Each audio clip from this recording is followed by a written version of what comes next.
Another little item I'd like to talk about that just came up was a graduate student came into my office, is getting his PhD, and doesn't know what he's interested in. So I talked to him for a while, and I asked him, well, how do you learn things? You talk to everybody, you talk to other fellows and find out what they're doing and see what's interesting. He says, no, I can't talk to anybody else. I said, why? He says, that would be talking shop. So I was absolutely horrified by such a thing. And so I discovered just a minute ago that the same disease appears in the undergraduate world. I would like to argue that it's a good idea to talk shop. That there's no known way of education. Teaching is a very inefficient and stupid business, and learning is a equally inefficient and stupid business. And every method that you could concoct in order to help you to learn is worth something. Some people have invented lectures. Other people have invented books. Some people have suggested the method of doing problems all the time.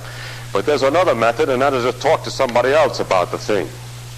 By talking to somebody else about something, and not necessarily a problem which is assigned, in fact, quite differently. If you're arguing about religion, you may ask about the relevance of the expanding universe to religion. So some fellow who's studying astronomy, who happens to have read a book a little bit about it, starts to discuss it. And pretty soon you wonder, how do you know that things are expanding? And then you learn about the Doppler effect and so on. Maybe you heard about it. So you talk back and forth, and you begin to discuss a subject. You find out how the pieces of the world fit together, and you're learning about nature instead of solving a problem. By talking back and forth, also, you hone your ideas. That is, in order to explain something to somebody, you have to produce the idea again.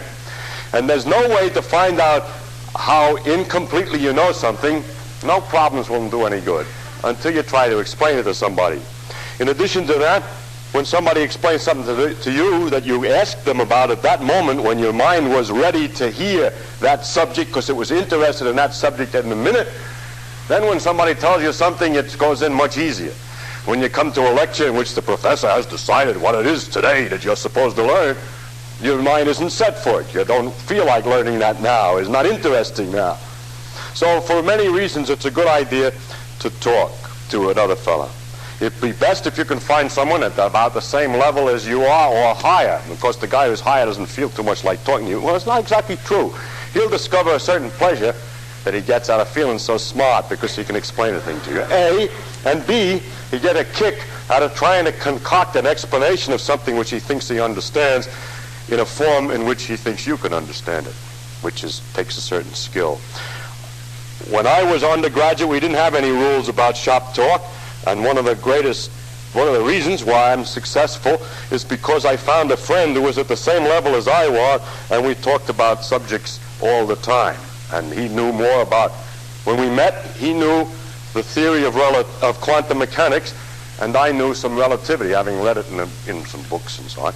And it was only several months before we were equal. I learned quantum mechanics from him, and he learned relativity from me, and so on. And I always think that that's the most effective way to learn something. You say, well, we're too busy doing problems. Then I say, forget a problem. Spend the same amount of time talking about a subject to somebody else. Well, if I try to talk shop, some guy will say, you're only talking shop. Who is this guy?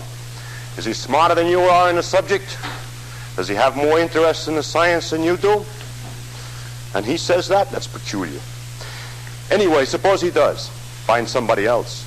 And if the worst comes to the worst, if this secret activity has to be done in the dark, then take you and your pal and go off for a walk and talk about something that interests you. It doesn't have to be the science. It's just something interesting. But don't restrict yourself. Remain absolutely free to discuss anything, irrespective of what somebody else says as to whether it's interesting or not, provided the guy you're talking to finds it interesting. Never mind the third guy coming up, you're just talking shop. Let me tell you about my girlfriend, which he couldn't get a date with.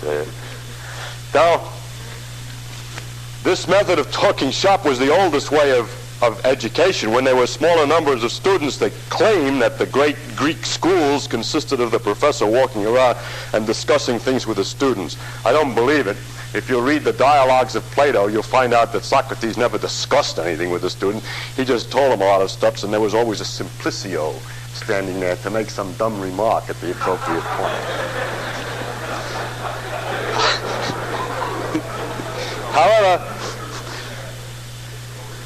However, if you were to go to a school in which dedicated dancing, say ballet dancers, in some very special Russian school for ballet dancers, and you'd see two dancers in their costumes walking out of a class, and you'd walk behind, you'd think you might expect to hear something about the ballet, something exciting about the ballet.